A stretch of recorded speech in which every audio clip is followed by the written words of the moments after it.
फेरीवाला किंवा अनधिकृत टपऱ्या असतील किंवा अनधिकृत पार्किंग असतील, अनधिकृत गॅरेजवाले असतील, या सगळ्यांना आंदण न देता ते सामान्य करदात्या नागरिकांना उपलब्ध चालण्यासाठी, वाहनं जाण्या येण्यासाठी यासाठी उपलब्ध करून द्यावेत अशा पद्धतीची आमची भूमिका. त्यासाठी येणाऱ्या काळामध्ये पत्रकार बांधव जी विरोधकांची भूमिका आहे ती निभावत आहेत. त्यामुळे आमच्या सगळ्यांची जबाबदारी, विरोधक त्याच्यापेक्षा पहारेकर म्हणून, की आम्ही तुमच्या सोबत उभं, कारण हे सगळं मोकळं झालं तरच वसई विरारकरांना मोकळा श्वास घेता येईल. टॉप 10 महाराष्ट्र न्यूज चॅनल मधून मी दीपक कोटेकर.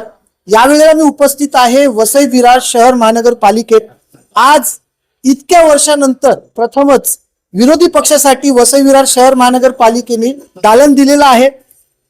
खरं म्हणजे या वास्तूमध्ये ही पहिली पूजा आहे जी विरोधी पक्षाच्या वतीने या ठिकाणी केली जाते. ज्या वेळेला वसई विरार शहर महानगरपालिकेचं उद्घाटन झालं होतं त्यावेळेला पूजा झाली नव्हती, परंतु आज ती जी काही पोकळी आहे ती भरून काढलेली आहे. माझ्यासोबत विरोधी पक्ष नेते मनोज पाटील आहेत. पाटील साहेब, सध्या वसई विरार शहरामध्ये फेरीवाले अनधिकृत यांचा मुद्दा खूप गाजतोय. रविवारी आम्ही पत्रकारांनी मोर्चा ठेवलेला आहे, अनधिकृत फेरीवाला हटाव आणि वसई विरार बचाव. या विषयाकडे तुम्ही कशा प्रकारे पाहता एक विरोधी पक्ष नेते म्हणून?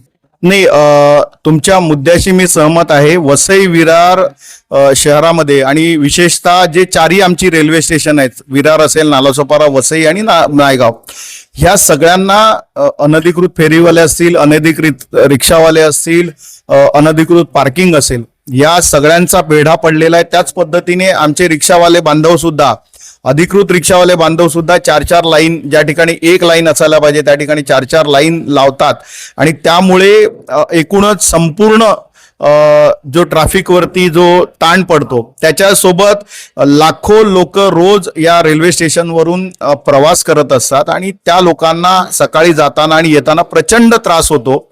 तर किमान लोकांची अपेक्षा इतकी आहे की ही स्टेशन मोकळी असायला हवीत, लोकांना सहजपणे त्या स्टेशनवरती जाता येता आलं पाहिजे.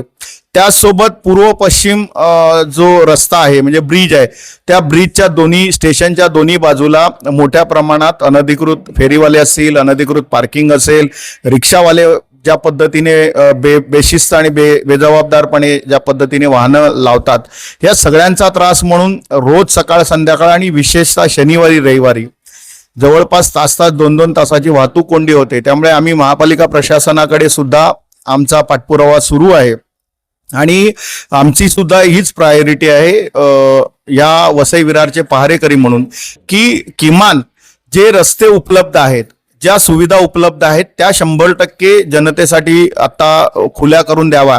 नवीन आता आम्ही समजा आता तातडीने काही बनवू शकत नाही, पण किमान जे उपलब्ध आहेत, जे फुटपाथ उपलब्ध आहेत, जे रस्ते उपलब्ध आहेत ते लोकांना वापरण्यासाठी उपलब्ध व्हावेत, ना की फेरीवाला किंवा अनधिकृत टपऱ्या असतील किंवा अनधिकृत पार्किंग असतील, अनधिकृत गॅरेजवाले असतील, या सगळ्यांना आंदण न देता ते सामान्य करदात्या नागरिकांना उपलब्ध चालण्यासाठी, वाहनं जाण्या येण्यासाठी यासाठी उपलब्ध करून द्यावेत अशा पद्धतीची आमची भूमिका आहे. आणि त्यासाठी येणाऱ्या काळामध्ये पत्रकार बांधव जी विरोधकांची भूमिका आहे ती निभावत आहेत. त्यामुळे आमच्या सगळ्यांची जबाबदारी, विरोधक त्याच्यापेक्षा पहारेकर म्हणून, की आम्ही तुमच्या सोबत उभं राहावं, कारण हे सगळं मोकळं झालं तरच वसई विरारकरांना मोकळा श्वास घेता येईल.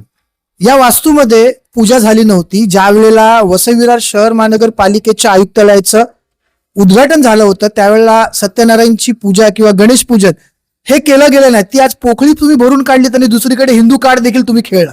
नाही, मुळात हिंदू कार्ड खेळण्याची गरज नाही. आमचा भारतीय जनता पक्ष हिंदुत्ववादीच आहे, त्यामुळे आम्हाला वेगळं कार्ड खेळायची गरज नाहीये.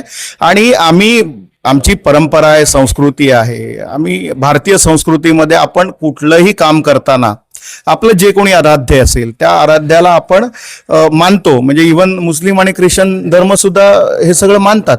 त्यामुळे ही नवीन जी काही महापालिकेचं दालन आहे, खरं म्हणजे ज्या वेळेला याचं उद्घाटन झालं जुलै 2024 मध्ये, त्यावेळेला अपेक्षा अशी होती की या ठिकाणी आपल्या रीतिरिवाजाप्रमाणे वास्तुशांती व्हायला पाहिजे होती.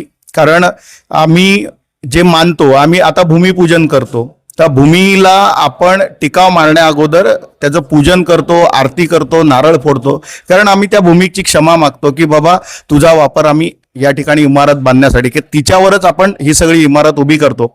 त्यामुळे आज या वास्तूमध्ये आम्ही गणेश पूजन ठेवलेलं आहे. त्याचं कारण असं आहे की आम्ही जे मानतो आमच्या आराध्यांचं पहिलं पूजन व्हावं, त्यांचे आशीर्वाद व्हावे, थोड्या मोठ्यांचे आशीर्वाद जसे असतात तसेच आपल्या आराध्य दैवताचे आशीर्वाद असावे आणि मंत्रोच्चाराने या जागेमध्ये अधिक सकारात्मकता येईल अशी आमची भूमिका आहे. त्यामुळे आज या ठिकाणी गणेश पूजन आहे. त्यानंतर आमचे दोन्ही आमदार, खासदार साहेब आणि आमचे सर्व कार्यकर्ते वरिष्ठ या ठिकाणी असतील आणि आम्ही पदभार स्वीकार.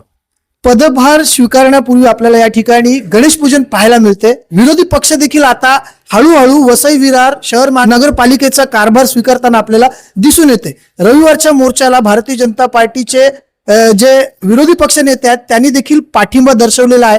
खरं तर वसई विरार शहरामध्ये सध्या अनधिकृत फेरीवाल्यांचा मुद्दा गाजतोय. आता येणाऱ्या काळामध्ये भारतीय जनता पार्टी हा मुद्दा कसा सोडवणार हे पाहण्यासारखं ठरेल. Top 10 Maharashtra news, Vasai Virar.